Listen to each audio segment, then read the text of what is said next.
Hello, good day. Thanks for joining me. This is the Adobe Fikemba theory.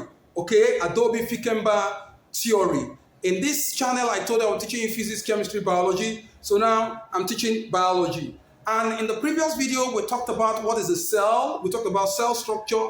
Our topic is cell structure, components, and their function. And we talked about what a cell is. That is the basic structure and functional unit of life.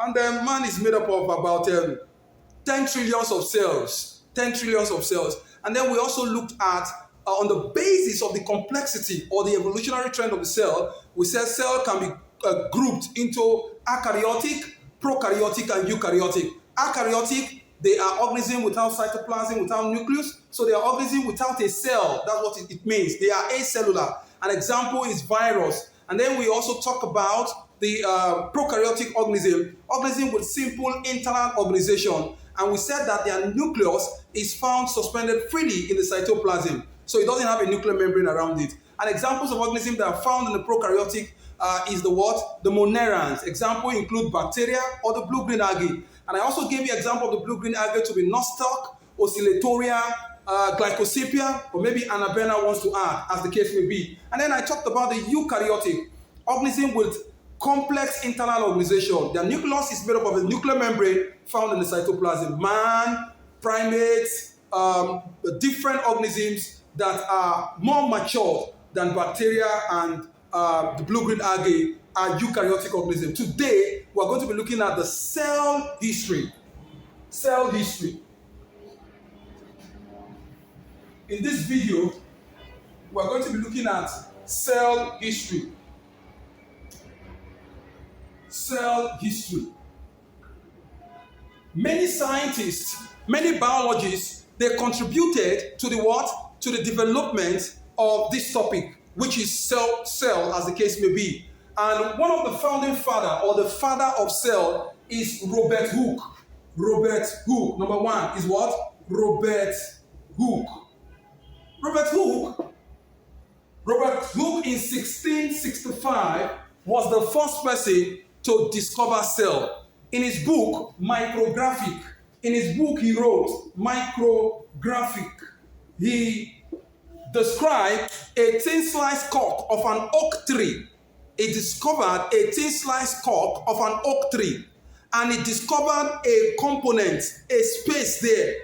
He then later named that space, that component. He then later named those empty space cells. So Robert Hooke is the what? The father of cell. He discovered that in 1665.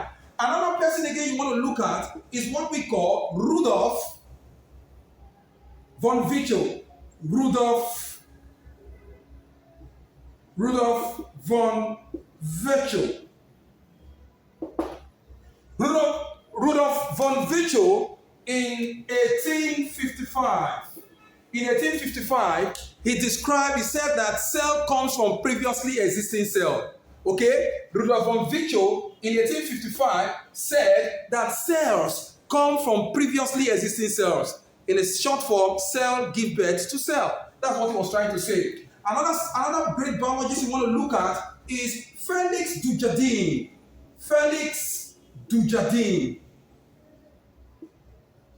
Okay, I'm supposed to have said this before this, but no problem. Felix Dujardin, he talked about, he described the cell in terms of discovering the living components of the cell. He discovered the living component of the cell, and he later named the living component of the cell the protoplasm. And he did that in 1835. 1835. Felix Dujardin discovered the living component of the cell in 1835. And he named the living component protoplasm. Protoplasm. Number 4. The next year I want to look at is Matthias Claudin. Matthias, some book will say Matthias Jacobs Claudin. So just know, Matthias Claudin. Matthias Claudin in 1838. Matthias Claudin in 1838 discovered cell in what? In plant. In 1838, he discovered cell in plant. And in 1839, both Matthias Claudin and another zoologist, Matthias Claudin is a botanist, okay? He's a German botanist. He discovered cell in plant. He and this other German zoologist named Theodor Schwann, they both formulated the cell theory, which I'm going to state in the next video as the case may be. Also, know that Felix Dujardin is a French biologist. Is that clear? He's a French biologist. Okay? So, number five, we have Theodor Schwann. Theodor Schwann. 1839. Number 5 is what? Theodor Schwann. In 1839, Theodor Schwann discovered cell in anima. Theodor Schwann was a German zoologist, while Matthias Skledin, as at the time, was a what? A German botanist. So he is a German botanist, Matthias Skledin, while Theodor Schwann, as at the time, was a German what? Zoologist. Okay, so he discovered what? Cell in anima.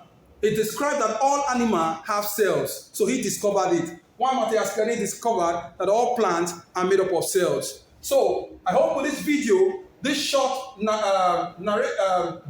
description of the great minds that have contributed into cell gives you a larger understanding about the cell history.